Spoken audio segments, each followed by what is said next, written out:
Bonjour tout le monde, merci d'être venu participer à notre webinaire. Vous êtes nombreux, ça fait plaisir.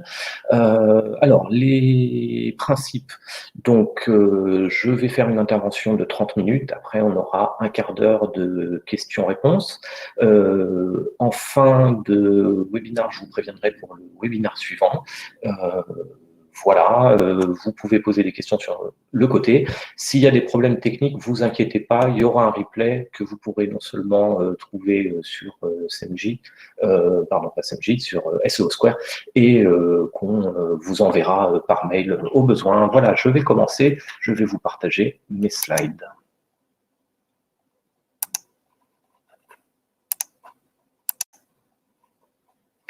Alors, cette idée d'audit d'opportunité SEO est née il y a quelques jours. Marjolaine Tasset m'a envoyé un mail pour me demander, elle préparait un article sur le JDN, qu'est-ce qu'on pouvait faire pour aider les gens avec la situation actuelle. Alors, elle avait plus en tête un code promo ou quelque chose comme ça. J'ai réfléchi, je me suis dit, dans mon équipe, j'ai des compétences.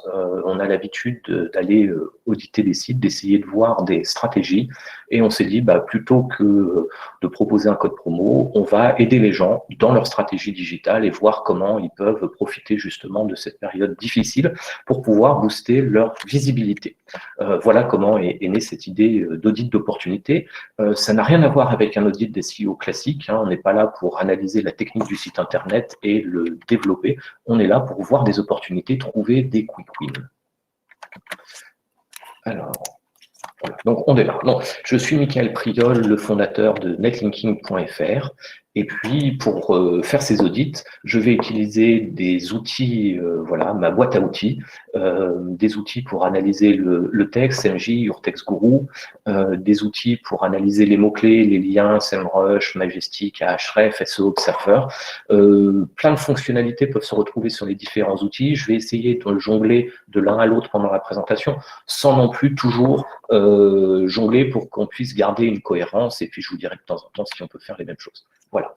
Alors, suite à l'article de Marjolaine, j'ai pas mal de gens qui nous ont contactés pour faire des audits. Et puis, j'ai demandé à certains, justement, si je pouvais reprendre ce qu'on avait vu dans le cadre d'une conférence. Donc, voici nos cobayes du jour. Finca Home, qui est un petit site e-commerce qui se lance, qui vend de la décoration ethnique. Tripori, pardon, qui est une start-up qui développe un outil qui permet de créer des road trips en France. Et puis, on va aller voir des pros. On ira aussi regarder le site de Réputation VIP, qui est une agence SEO que tout le monde connaît. Voilà, donc ce sont nos cobayes. Ce ne sont pas des clients de Netlinking. Il n'y a pas de risque de dire des choses qui les mettraient en porte-à-faux. Alors, voilà notre premier cas d'étude. Donc, ici, j'ai fait un peu une première visibilité de ce qu'est ce site internet. Donc, Ahref, que j'utilise ici dans cette slide, nous classe les sites, donne un rank domaine, quoi, un score qui correspond plus ou moins au PageRank, des liens entrants, des sites différents qui font ces liens entrants, un certain nombre de mots-clés positionnés et un trafic. Et on retrouve ces données dans des graphiques. Donc ici, l'évolution des domaines référents. Donc on voit que c'est un site qui progresse régulièrement dans sa notoriété, ce qui est plutôt bien. Le trafic suit à peu près la courbe. Et puis ici, sur ce graphique, on voit le nombre de mots-clés qui sont positionnés. En beige clair, il s'agit des mots-clés qui sont positionnés dans la 2e à la 10e page, et puis en plus foncé, en bas, où on voit les scores ici, dans la première page et dans le haut de la première page. Voilà, ça nous donne une vision globale, rien de très nouveau, c'est les informations qu'on peut retrouver sur les autres outils, type SEMrush ou SEO Observer. Tous les outils développent généralement un score pour mesurer la puissance des liens. C'est le PageRank, c'est la base de l'algorithme de Google. Donc, chez Majestic, ça va être le citation flow. Le citation flow, ça correspond à peu près au PageRank. C'est la probabilité d'arriver sur une page en suivant les liens de façon aléatoire sur le web. Alors, tous les liens ne se valent pas, puisqu'ils dépendent du PageRank qu'eux-mêmes reçoivent. Et ça dépend aussi de l'endroit où est situé le lien dans la page. Il y a un coefficient en fonction de la situation et de l'environnement sémantique et tout un tas d'autres facteurs. Pourquoi j'aime bien utiliser Majestic? C'est parce que c'est les seuls à aborder, alors SEMrush commence à proposer des sujets également, du PageRank thématique. Alors thématique, c'est une mauvaise traduction, on parle de topical PageRank, c'est plutôt par sujet, voilà. Donc, l'intérêt donc avec Majestic, c'est d'une part de voir les valeurs, et puis beaucoup de SEO aiment bien utiliser le rapport Trustflow Citation Flow. Donc, le PageRank thématique, c'est votre indice de confiance dans une thématique. Le Citation Flow, c'est le PageRank, c'est la puissance que vous recevez, votre notoriété finalement. Et s'il y a un gros décalage, c'est souvent que ce sont des liens de mauvaise qualité. Voilà. Alors, après, je vais commencer à rentrer de plus en plus en profondeur dans mon audit. Là, j'ai ressorti avec Ahrefs, on a les mêmes fonctionnalités sur SEMrush, les principaux mots-clés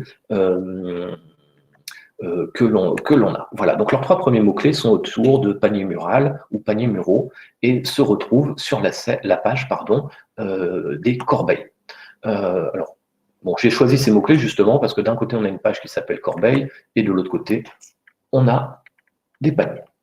Alors, maintenant, autre fonctionnalité, je vais classer mes pages par les meilleures pages en termes de trafic. Donc, ici, Ahrefs calcule une valeur de trafic pour chaque page.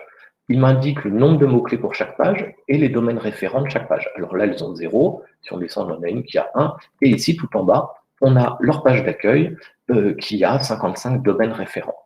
Les 3 premières pages ont plusieurs mots-clés par page. Et ici, on a une page qui n'a que 2 mots-clés. Ici, on est sur des pages catégories, et ici, on est sur une page produit, et on va essayer d'aller comprendre pourquoi justement on a une page qui génère si peu de mots-clés.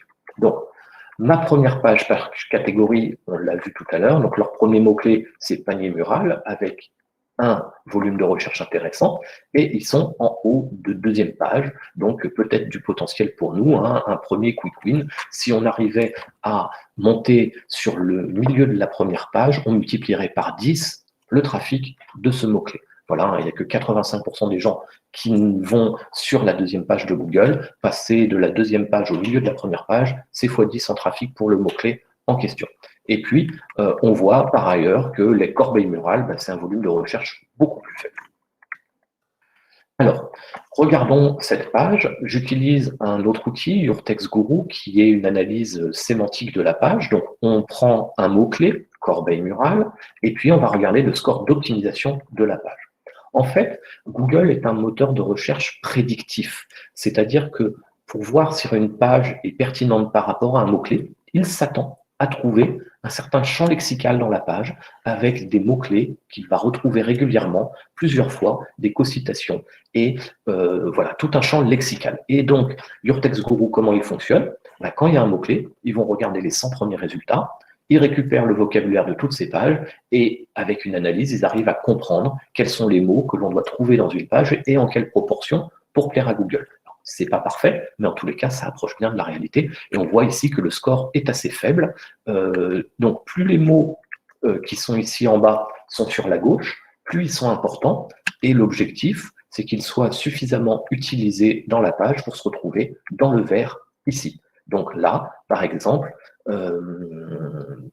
voilà, on voit qu'il y a tout un tas de mots qui ne sont pas utilisés, qui devraient être, ou même de toute façon, corbeille et mural devraient être plus utilisés et plus cités. Maintenant, regardons panier mural. Donc le score est plus important, on est sur 18% d'optimisation, ce qui explique pourquoi, malgré la différence de compétition, puisque ces deux mots-clés qui ont un volume de recherche avec un facteur de 10.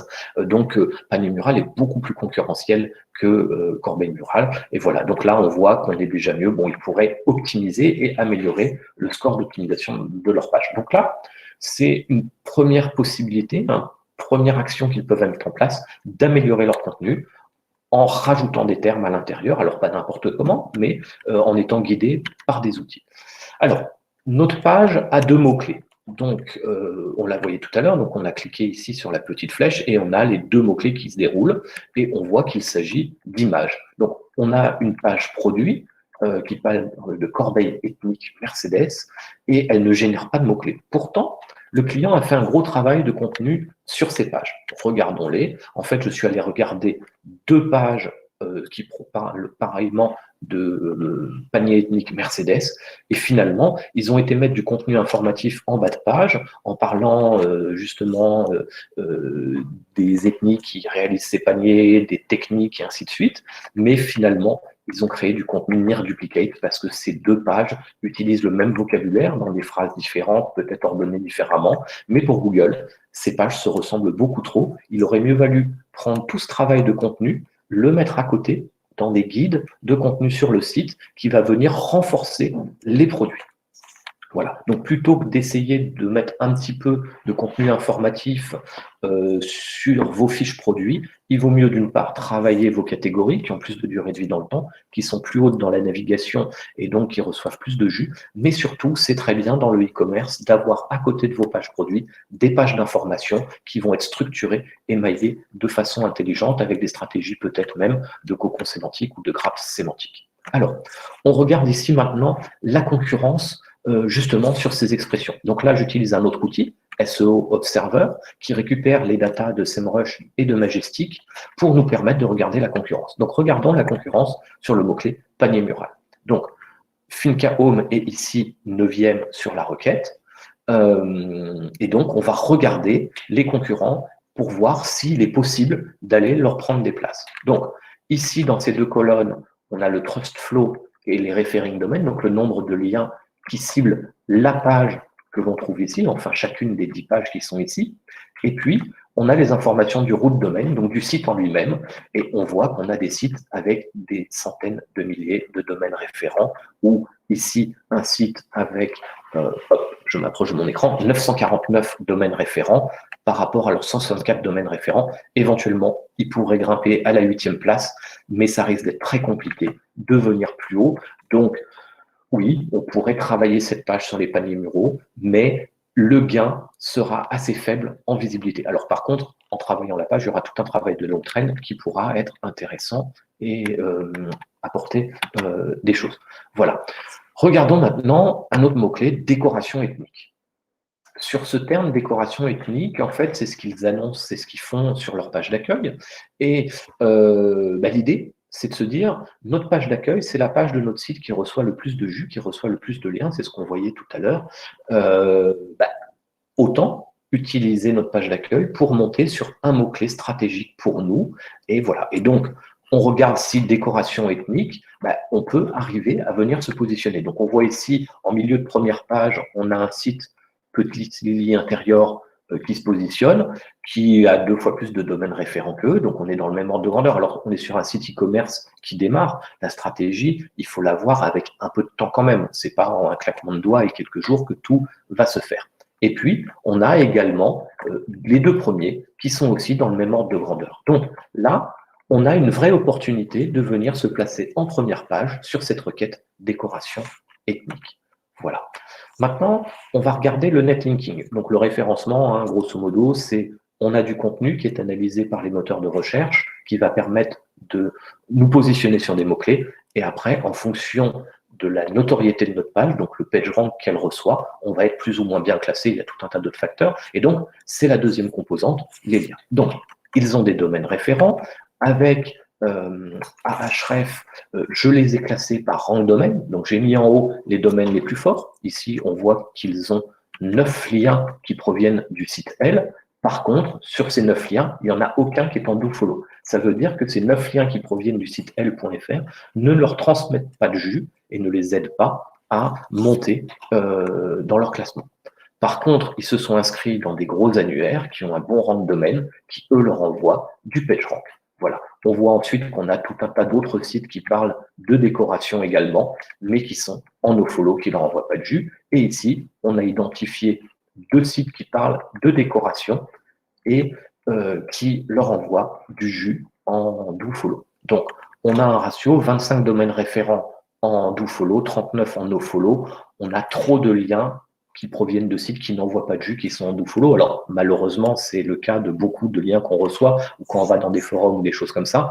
Maintenant, il va essayer de falloir mettre des choses en place pour obtenir des liens à la fois dans sa thématique et en dofollow. Alors, stratégie pour les gens plus évolués, ici, des sites comme ça, qui ont une bonne thématique, qui envoient du jus et qui ont un gros domaine rank, ben, on peut très bien les utiliser comme un relais. C'est-à-dire que si on envoie des liens vers cette page à l'intérieur de Turbulence Déco qui nous fait un lien, ben, on va lui envoyer du PageRank. Je ne détaille pas trop ça, je vais perdre la moitié de l'auditoire.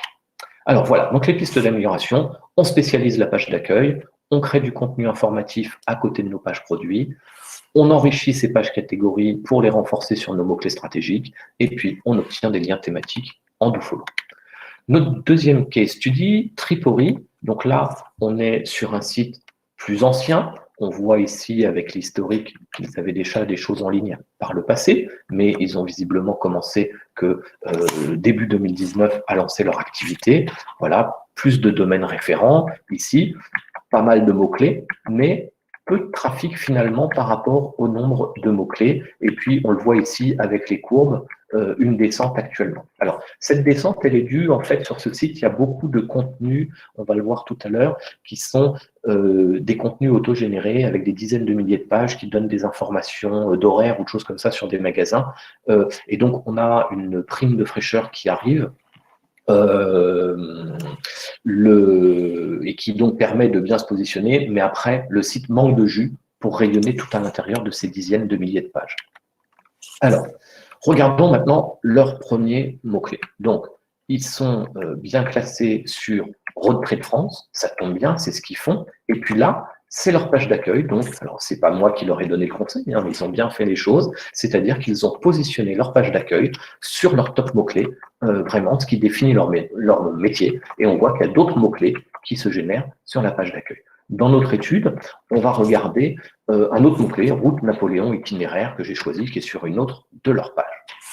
Voilà. Donc, pareil, on classe les pages par trafic.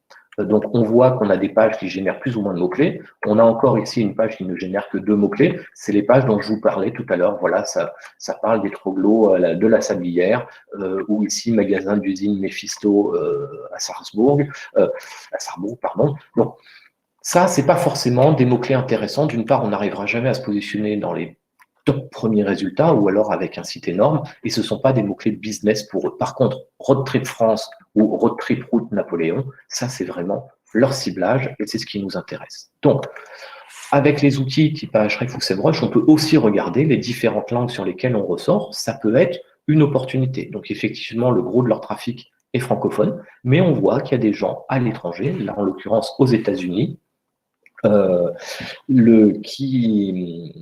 qui visitent leur site. Donc, leur page stratégique avec les itinéraires les plus intéressants, s'ils les traduisent, ils pourront capter des touristes qui ont vocation à venir en France et qui pourront utiliser leur service de préparation d'itinéraires et de mise en relation. Voilà, donc ça peut être un quick win. On traduit quelques pages et on va développer sa visibilité à l'international. Alors, regardons maintenant comment se passe leur première page. Donc, 91 domaines référents, hein, c'est la page d'accueil, celle qui reçoit le plus de liens, 75 mots-clés, et 13e sur une requête avec un volume assez important. Donc, leur optimisation est plutôt très bonne, 47%, mais on voit qu'il y a encore des moyens d'améliorer les choses et d'aller chercher un peu une meilleure optimisation, et on le verra tout à l'heure en regardant un peu comment fonctionne CMJ, que c'est vraiment très important, et c'est ce qui va permettre d'avoir beaucoup de trafic sur une page. Alors, par contre, je me suis posé la question. Ok, Road Trip France, c'est très bien, c'est une belle requête, mais il y a une requête encore plus grosse, qui est la requête Road Trip.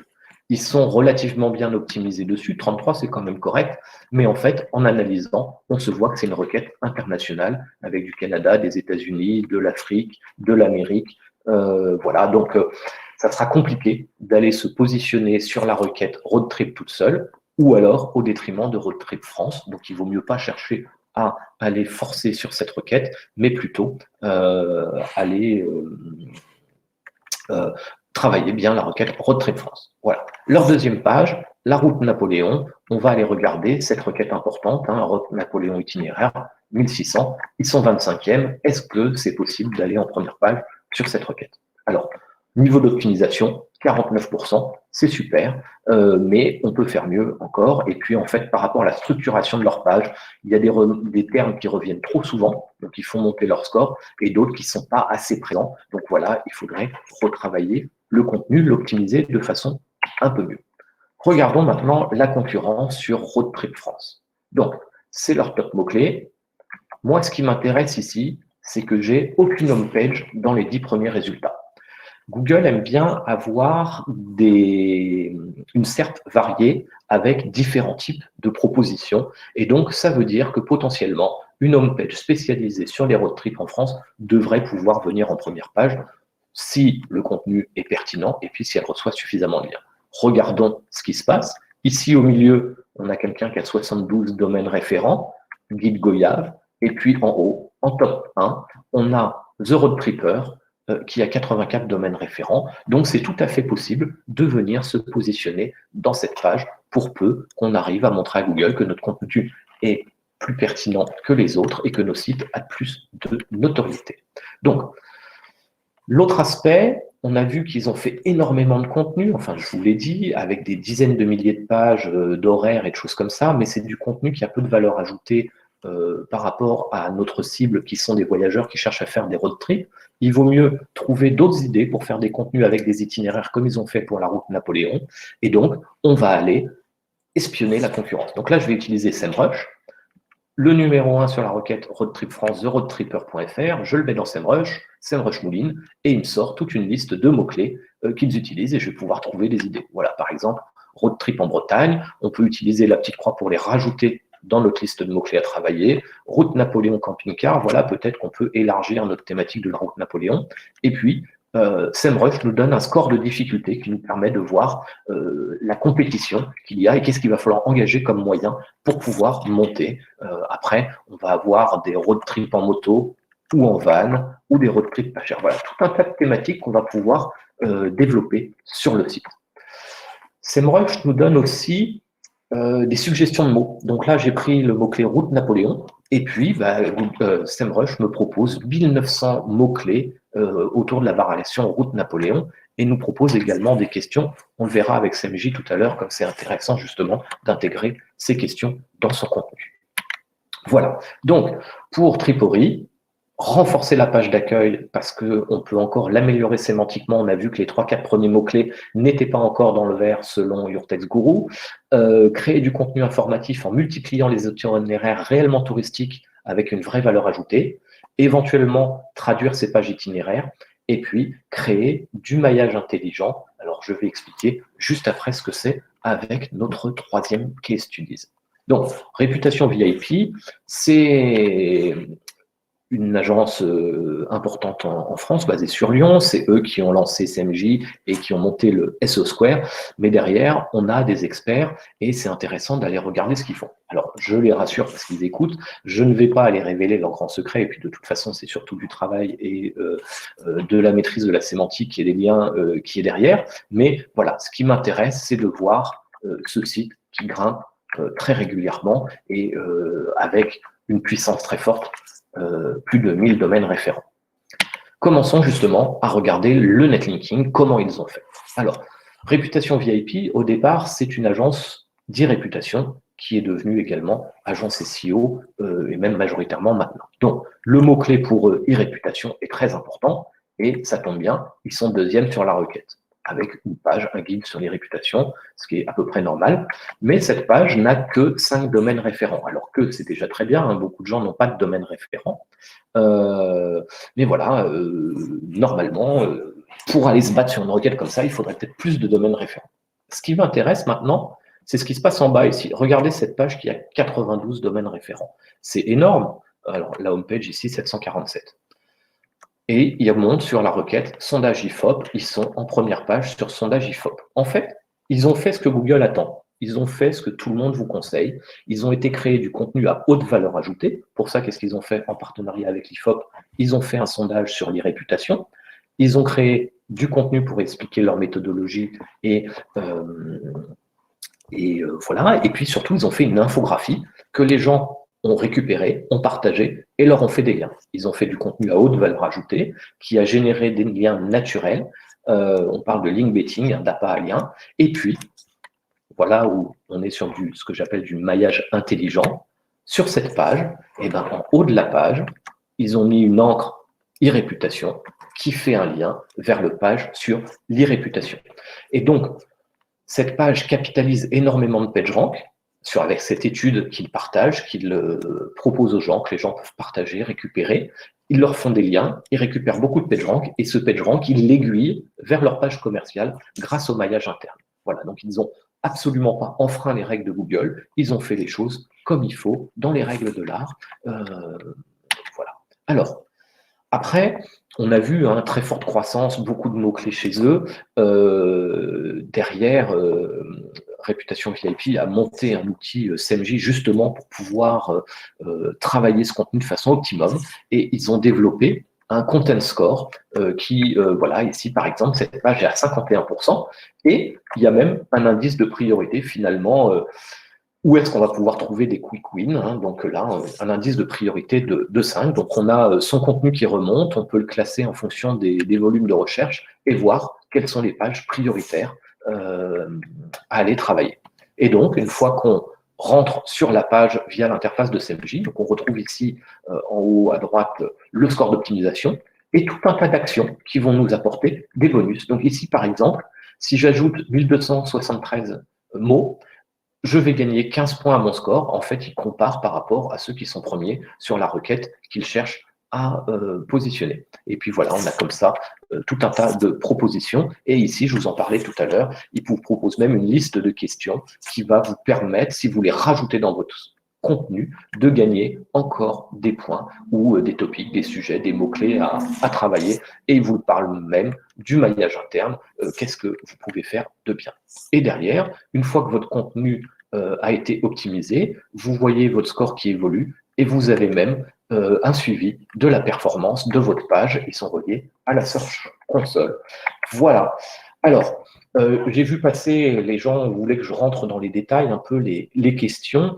L'idée dans cette période pas forcément évidente, c'est vraiment d'être ensemble, de se serrer les coudes. Et donc, l'offre que l'on a fait sur le journal du net, d'offrir sans engagement ces audits d'opportunités SEO, bien sûr plus détaillés sur votre site. Ici, j'ai été un peu plus loin. On la poursuit pour le SEO Square. Donc, il suffit de se rendre sur notre page d'accueil. On a rajouté ici un gros call to action en blanc qui ressort bien. Donc, si vous êtes intéressé, que vous voulez que moi-même ou mes équipes, on audite votre site, et qu'on vous donne des idées de quick wins, ce que vous pouvez faire, ce sera avec grand plaisir, vous n'hésitez pas. Voilà, on va pouvoir maintenant répondre à vos questions. J'arrête de partager la présentation et je vais me mettre sur les questions. Ah pardon, j'ai oublié une dernière slide quand même. Merci à tous les partenaires qui ont permis de rendre cet événement possible, SEMJ, SEMrush, OnCrawl et You Love World ainsi que Netlinking. Voilà, donc je vais répondre aux questions. N'hésitez pas, vous pouvez voter.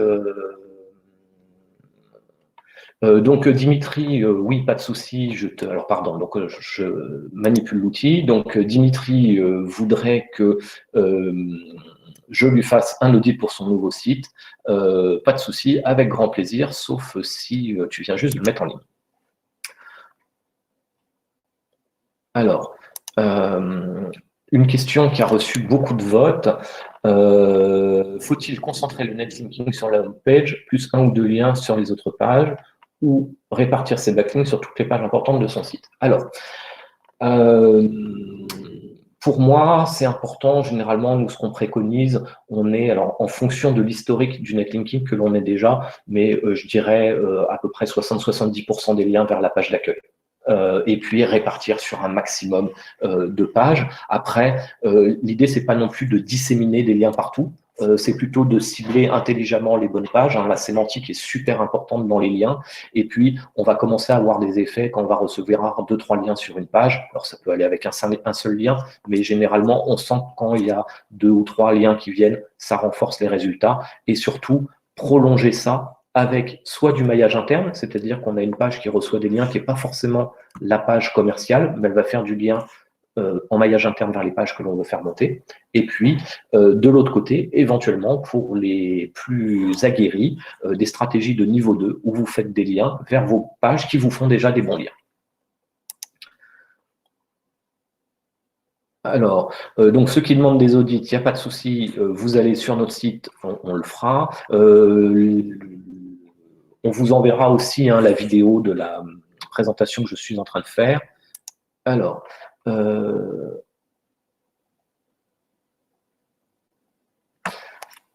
comment tu linkerais techniquement les signatures de site de clients sur ton site DA, donc DoFollow ou NoFollow? Alors, je suppose que là, on est soit dans le cadre d'une agence web qui présente ses réalisations ou une société qui travaille avec des clients et qui leur fait des liens. Pour moi, je ferai du DoFollow. De toute façon, pour vous, au niveau de votre site, que les liens soient en DoFollow ou en NoFollow, ça se passe de la même façon. C'est-à-dire que Google regarde le PageRank de votre page et puis il va diviser par le nombre de liens qui sortent de votre page, que les liens soient en DoFollow ou en NoFollow. Donc, les liens que vous faites depuis votre page transmettent une partie de votre PageRank. Alors, il ne vous le prend pas pour le donner, mais il le transmet. Derrière, vos clients, c'est un lien qui est naturel. Vous présentez vos clients, donc il n'y a aucune raison de les mettre en NoFollow. Alors, comment sont pris en compte les backlinks venant de forums ou d'annuaires? Déjà, allez regarder s'ils sont en DoFollow ou en NoFollow. Google, donc normalement, sur ces contenus générés par des utilisateurs, on devrait avoir des liens qui sont en nofollow, et puis Google a rajouté, alors annuaire c'est différent, un nouvel attribut qui sont User Generated Content, UGC. Donc un forum est censé indiquer dans les liens qui sont dans les fils de discussion que c'est des liens qui sont générés par des utilisateurs et non pas par le forum. Donc, ça fonctionne un peu comme le nofollow. Voilà pour les liens forum. Maintenant, comment vous faites? Grâce à des petits plugins que vous pouvez trouver sur votre navigateur, vous allez dans les forums, vous regardez si les liens sont en dofollow ou en nofollow et vous voyez si c'est intéressant pour vous d'être présent ou pas. Des fois, c'est en fonction du nombre de fois où on a participé sur un forum qu'on peut ensuite mettre des liens. Sur les annuaires, il y a énormément d'annuaires qui font des liens en dofollow. Privilégiez les liens sur des annuaires qui reçoivent beaucoup de trust. Moi, j'aime bien prendre comme indicateur pour voir si un site transmet du jus ou pas, le fait qu'il se positionne sur des mots-clés ou pas. Voilà, c'est-à-dire si un site se positionne sur du mot-clé, peu importe s'il a du trafic, en fait, il va transmettre du jus puisqu'il n'est pas pénalisé derrière. S'il était pénalisé, qu'il avait 0 mot-clé, potentiellement, le jus ne passerait pas. Par contre, il ne vous enverrait pas du poison qui vous pénaliserait. Alors, sur les annuaires, juste rapidement, pas trop d'annuaires dans votre stratégie, un petit peu c'est bien, 10, 20, après chacun met le curseur où il veut, mais pas des centaines d'annuaires, ça c'est à proscrire. Alors, désolé, là c'est une question un peu trop générique, donc du contenu, des liens.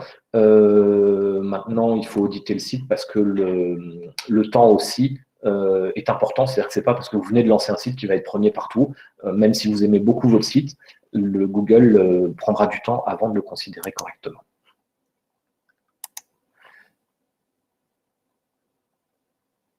Alors, le désaveu de lien.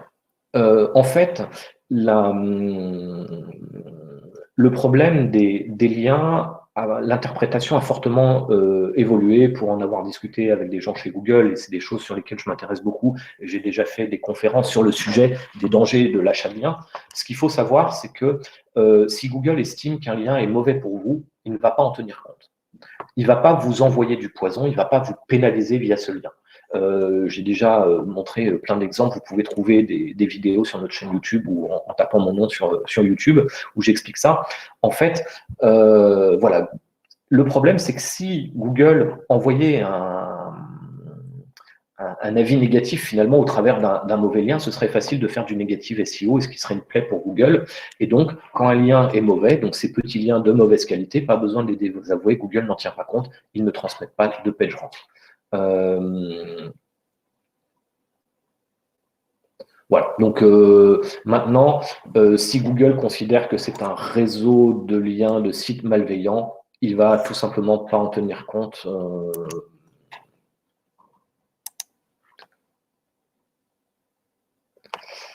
Alors, explication du jus SEO avec les différentes encres exactes marques. Alors, ce qu'on appelle le jus SEO, c'est le PageRank qui est transmis au travers des liens. Donc, une page reçoit du PageRank et elle va retransmettre la majeure partie de ce PageRank aux pages vers lesquelles elle fait des liens, que ce soit des pages internes ou des pages externes.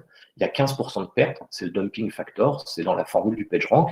Et après, les liens, en fonction de s'ils sont en dofollow ou nofollow, là, ils ne transmettraient plus de jus, s'ils sont dans le corps du texte, s'ils sont sémantiquement pertinents, s'il y a une encre qui invite à l'action sur une image ou des liens internes ou externes, il y a tout un tas de paramètres qui vont donner des coefficients qui vont améliorer ou diminuer le PageRank qui est transmis de notre page vers les autres pages. Alors, l'ensemble des liens ne transmettront que 85% du jus de la page. Donc, les encres peuvent jouer sur la quantité de PageRank transmise, et surtout, quand on va utiliser des encres exactes, c'est-à-dire qu'avec des termes qui sont des mots-clés, ces termes vont un peu fonctionner comme s'ils faisaient partie du contenu de la page de destination. Par contre, il faut être très vigilant sur ces encres, parce qu'on risque des pénalités avec le filtre de type pingouin. Voilà. Donc, en termes de répartition entre les encres exactes sur la marque ou des encres génériques, donc une encre exacte, c'est sur un mot-clé. Une encre exacte élargie, c'est un mot-clé au milieu d'un terme un peu plus grand. Une encre sur sa marque, c'est soit le nom de sa marque ou soit l'URL de son site. Et une encre générique, ça va être cliquer ici, lire la suite, aller voir l'article ou des choses comme ça. Les avis divergent sur les encres génériques, c'est très bien, ça évite d'avoir trop d'encre optimisée. Dans le brevet de Google, si vous utilisez un terme qui invite à l'action, vous êtes censé transmettre un petit peu plus de PageRank. Voilà. C'est juste. Alors, par contre, les tests réels montrent que l'encre, effectivement, va renforcer sur le terme qui est derrière, sauf si on est pénalisé.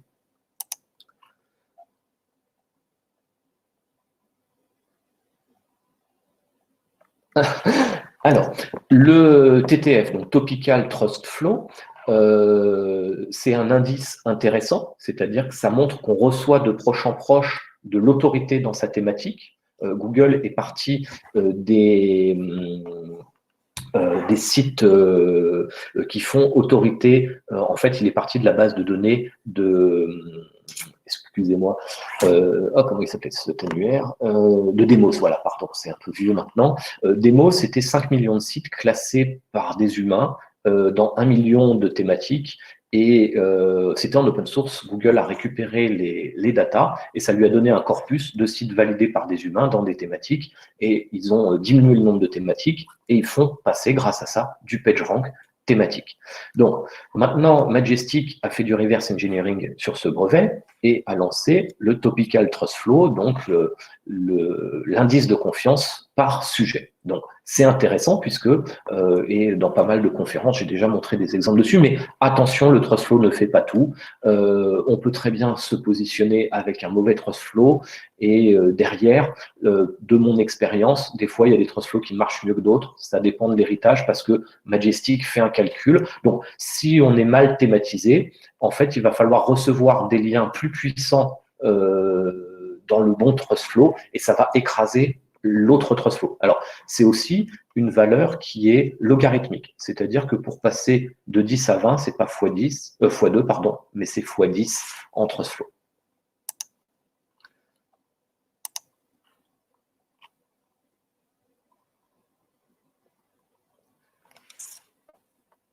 Alors, très bonne question. Donc, quand un lien interne est présent plusieurs fois dans une page, donc là, il y a plein d'essais qui ont été faits et je peux vous donner, alors pas ma réponse, hein, mais ce qui est communément admis par les SEO, c'est que chaque lien va compter pour la division. Donc, imaginons ma page fait 10 liens vers d'autres pages, externes ou internes, peu importe, et parmi ces 10 liens, il y en a 3 qui vont vers la même page.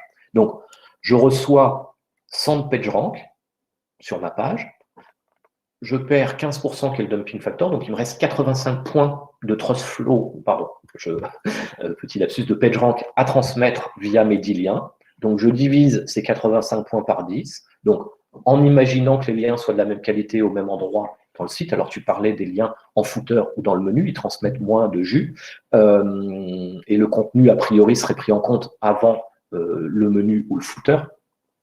Donc, chaque lien va transmettre 8,5 points de PageRank. Par contre, quand Google rencontre plusieurs liens vers une même page, il ne va prendre en compte que le premier lien, que ce soit pour l'encre ou le PageRank transmis. Donc, plusieurs liens vers une page, ça augmente la division du jus, mais ça ne transmet pas 3 fois du PageRank. Alors, une petite astuce pour ça, si dans la page de destination, vous avez fait une encre partielle avec un dièse et que un de ces liens vers cette autre page cible cet endroit dans la page, vous enverrez 2 fois du PageRank. Et si vous ciblez 3 endroits dans la page, vous enverrez 3 fois du PageRank. Donc, il y a moyen de faire en sorte que vos 3 liens envoient tous du PageRank, mais normalement, 3 liens vers la même page, sur la même URL, n'envoient qu'une seule fois du PageRank.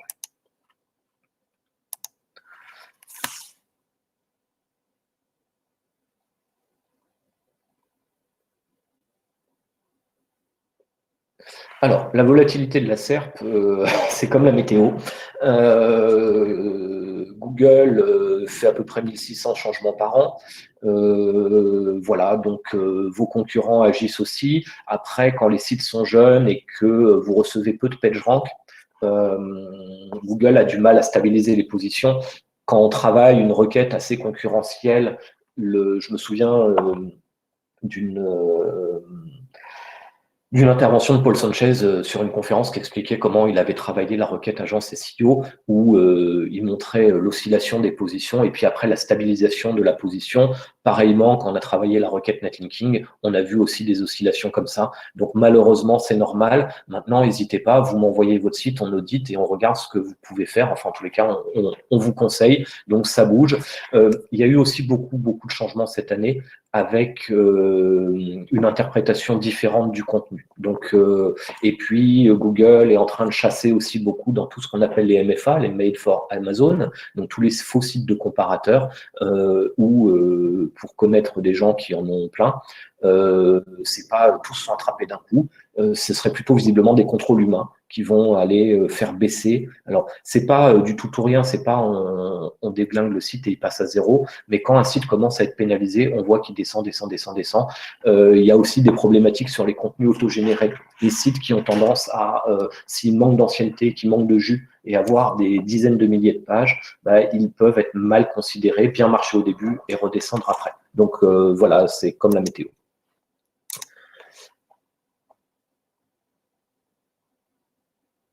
Alors, très belle question. Qu'est-ce que vous pensez des noms de domaine avec les mots-clés exacts, donc ce qu'on appelle les exact match? On en a vu un pseudo-exemple, The Road Tripper tout à l'heure, où moi, mon nom de domaine, netlinking.fr, est un très bon exemple.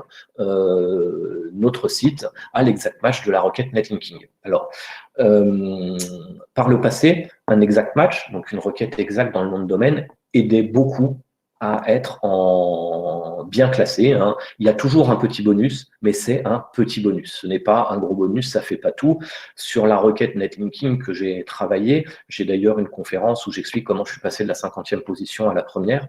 Ce n'est pas parce qu'on s'appelle netlinking.fr qu'on est premier. C'est le travail qui a été fait. D'ailleurs, il y avait netlinking.com qui existait, netlinking.org, netlinking.io, netlinking.net, et tout cela ne se retrouve pas en première page. Il n'y en a qu'un qui est dans les 100 premiers résultats et il est plutôt autour des 70e. Donc, vous voyez que ce n'est pas le nom de domaine qui fait tout. Donc, c'est un petit bonus. Maintenant, c'est un choix. C'est-à-dire que quand vous choisissez votre nom de domaine, il faut d'abord penser marque et qu'est-ce que va véhiculer votre image.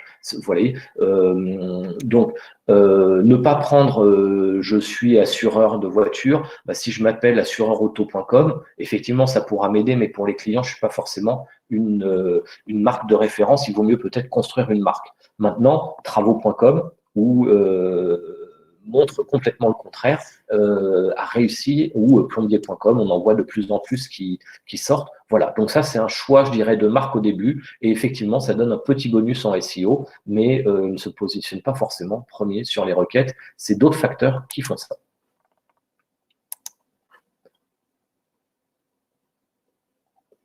Alors, les 3 étapes les plus importantes pour se positionner rapidement sur un mot-clé, quelles seraient-elles? Alors déjà, se positionner rapidement, pour moi, ça fait un petit peu peur. Ça me semble dangereux. La première étape, ce serait du temps. La deuxième étape, ce serait du contenu de qualité. Et puis, la troisième étape, de recevoir du PageRank, pas forcément directement, hein, ou directement, mais ça dépend de l'historique de votre site, où c'est placé. Donc, soit d'une part par maillage interne, et puis par les liens externes, le netlinking. Je réponds à une dernière question, puisque on nous quitte. Voilà. Vous allez pouvoir rejoindre l'autre conférence à 14h45, bâtir un content grosse machine pour gagner plus d'1 million de visiteurs mensuels, avec Sicilien de Vengage et Nicolas, fondateur de SEMJ. Je vous remercie. J'essaierai de regarder les questions. N'hésitez pas à m'envoyer des mails si vous voulez. Ciao, bonne journée.